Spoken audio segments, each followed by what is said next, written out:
The Yamaha XT600 Tenere was arguably a racing failure. It was built with one purpose in mind, to conquer the Dakar, and after years of trying and perfecting their craft, it proved to never be quite good enough. It never accomplished its goal. And yet, somehow, in the years to come, it became the icon of rallying and adventure riding. In a way, this is the grandfather of all modern adventure and rally bikes. So, how did a motorcycle that ultimately failed its goal become the icon of the sport that it never managed to triumph over? Back in 1984, Yamaha released an update to its outgoing XT550 dual sport, the XT600. On the face of it, this new machine was a mild update to their outgoing platform. It wasn't a great revolution as some would expect. But also, you have to remember, the 550 was more akin to a dual sport than to what we would call an adventure bike nowadays. Back then, this whole adventure concept didn't really exist as it does these days. Dual sports were the adventure bikes, as in motorcycles that allowed people to have adventures on. Little did they know, this new platform would become one of the longest-lived, iconic ones, spanning a production cycle of almost 2 decades. It featured disc brakes, a 4-valve engine, and a mono shock absorber. Sure, nowadays this doesn't sound impressive, but for 1984, this was not too shabby. They also added a 12-volt electric system which made headlights only half useless, among other things. Look, the previous base had already proved itself to be a reliable workhorse, so Yamaha never felt the need to do great changes to it. You know, don't fix what ain't broken. In order to understand what made the Tenere an icon, you have to understand what its purpose was. Because, in reality, it only had one goal: to win the Dakar Rally. And this is the point where our story really begins. In the early days of the rally, the Yamaha name was almost synonymous with desert racing. They won the first 2 Dakar editions, and more importantly, they became an enabler for most privateers. Their machines were the main choice for riders who wanted to take on this desert challenge. But as of 1984, Yamaha hadn't won in almost half a decade. And it's not like they didn't try. After their original XT500, they realized they needed more and more power. So they came out with a bored-out XT550. They added a dual intake system to these bikes, all in the name of increasing the thumper's power output. They had the right idea of what their weakness was, and year by year, their Dakar bikes' power figures were growing linearly. The problem was, in the second era of the rally, the big twins started to come into play, and they increased the power requirements exponentially. Even with updates, the XT550s were being left in the dust. And so came 1984, the beginning of the Tenere era. One thing you have to understand, I keep mentioning that Yamaha came out with these updates to their rally bikes, yet that's not quite correct. You see, back then, the manufacturer wasn't directly involved in this type of racing. It was all the work of Sonauto, the French importer of the Japanese brand. Them, together with Jean-Claude Olivier, were spearheading the project. But they were just an importer. In a way, they acted like privateers.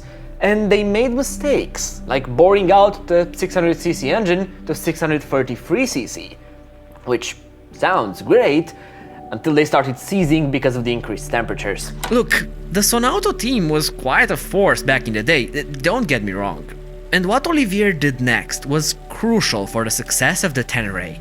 In a meeting with the Japanese manufacturer, he managed to convince them to officially back the Dakar project. Yamaha was officially a factory race team. And that year, in 1985, the Tenere was going to have its best finish ever. With the aid of the Japanese expertise, they shrunk the engine back to a reliable 595cc, but compensated for the loss of power with a bigger air intake and filter. They also replaced the rear metal frame loop with a gas tank unit holding 25 liters of fuel, helping better distribute the weight on their desert racer. And then, Yamaha decided to add a little windshield on their front headlight. Its purpose was to deflect the wind off a rider's body, thus decreasing the fatigue, and in Dakar, it was the first of its kind. And I would argue that this bike, this 1985 incarnation, is the original shape adventure bike. It's when the modern ADV and rally bike were born. That year's rally was held over 17 stages, and up until stage 6, Yamaha was constantly in the contention for the win. In the paddock, it seemed like nobody could stop Olivier's latest creation. Nobody except one man, Gaston Rachier. The Belgian rider started gaining and gaining positions, winning stage after stage on his BMW. And this was not an easy Dakar. As stage 14 came around, because of the severe weather they had faced, the entire motorcycle field was spread over 1,000 kilometers in the dunes. It was so bad, Thierry Sabine, Dakar's founder, had to cancel stage 15 in order to allow all riders to regroup. And yet, for Gaston, none of this mattered. As stage 17 came to an end, he got the win, managing to beat all competing Yamahas. And he did that on a BMW bike that was broken from the start, a bike so damaged in a previous crash that it would leave 2 tire marks in the sand. It was the only bike that could be recognized everywhere just from its tracks in the sand, because it left 2 tracks. Not 1 track as a bike normally does, but it left 2 tracks. Safe to say, the Tenere factory project had failed.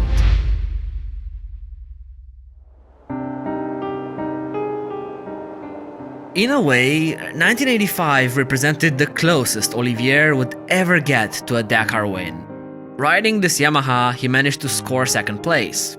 And even better, 3rd and 4th on the grid were also occupied by other Teneres. And this was a monumental achievement, but one that will always live in the shadow of the BMW.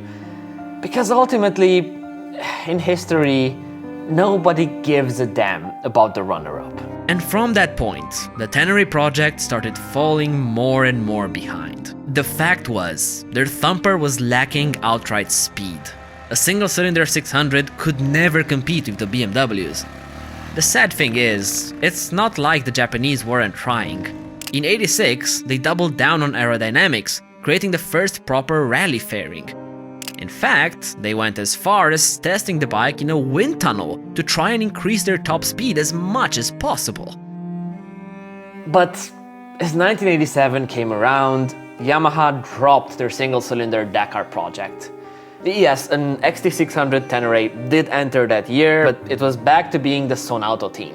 Yamaha realized that a single cylinder at that time was simply not enough, and started working behind the scenes on their first twin rally bike. Looking back, the XT600 had one obvious flaw: its power output. Ever since it came out, it was never enough. By the time they released it, its competitors were already way past the power figures of the Yamahas. It was a race they were never going to be able to catch up to. In reality, the first Tenere came a little too late in that form. To give you an idea of how big this discrepancy was, Yamaha worked on both a twin and the 4-cylinder Dakar bike at that time. We actually have a video on that fascinating story on the channel. When looking back at its racing story, it's not hard to argue that the Tenere was a failure. They never won the Dakar. Which was the reason why they were built in the first place. Look, they were never bad race bikes, don't get me wrong. It's just that others were better for the conditions of the time. And this is the Tenere's biggest conundrum.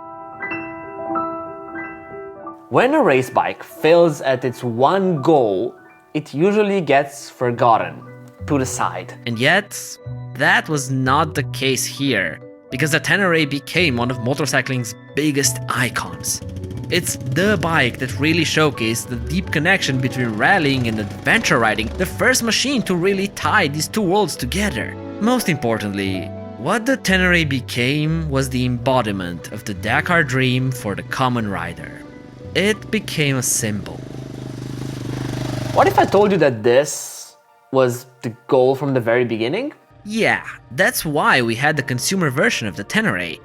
Because of the vision of one man, and you probably guessed who I'm talking about, Jean-Claude Olivier. After working on his Dakar projects, he managed to convince Yamaha to sell the Tenere with its massive upgraded fuel tanks to the public. His vision was to bring their Dakar machines into the hands of regular riders.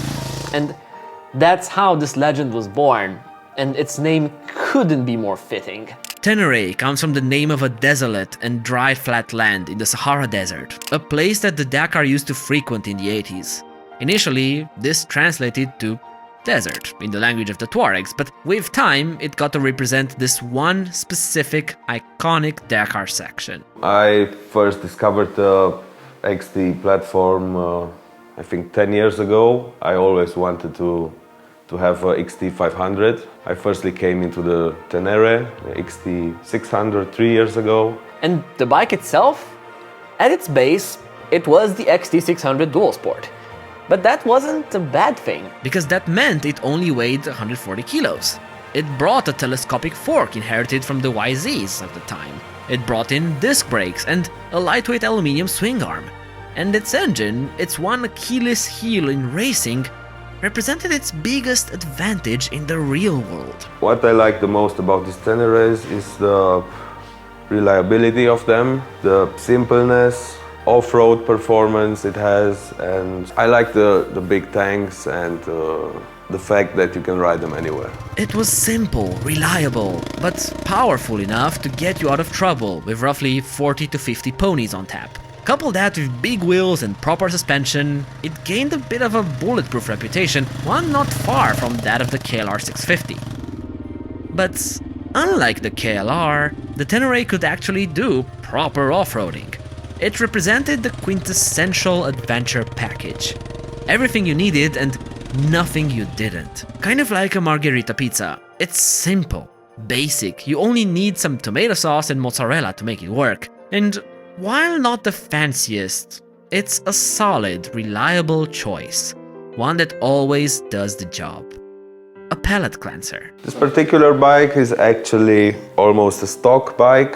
What it has as upgrades would be progressive springs in the fork, braided brake lines, and it also has a retrofitted Kickstarter, because this model came without a Kickstarter. Just electric start. This one has both, and I trust the Kickstarter. Over the years, the XT600 kept getting iterated over, resulting in dozens of variants out on the market, all with small tweaks between them. Yamaha even introduced a water-cooled version after a few years. To give you an idea how much of a hit this motorcycle was, in its first 10 years on the market, Yamaha France alone sold over 20,000 units. In Europe, over the same time frame, they sold over 61,000. And the Tenere lived for another 10 years after. Dakar aside, for Europeans, this became the de facto motorcycle for African adventures. It was a synonym for desert and dunes. Really, this motorcycle was one of the biggest enablers in two-wheeled history. It allowed ordinary people to do extraordinary adventures. I think I had like 7 or 8 XT600s. Like this person from Horizons Unlimited in 1988 who welded his own jerrycans to a Tenere and went from London to Andorra, Morocco, Mauritania, Mali and further. He explored Africa in its entire simple, raw beauty. Or Chris Scott, who even wrote a book about his desert travels, link in the description below, and took it all the way to Niger. And these are just a couple examples of Teneres carrying their owners all over the world, time and time again. Ultimately, the Tenere rally bike was never quite good enough for its initial intended purpose. It became overshadowed by its bigger, faster competitors. But at the end of the day, none of that mattered, because for us, the regular people, for adventurers, the Tenere became an icon, a symbol of getting out of our comfort zones and exploring the world.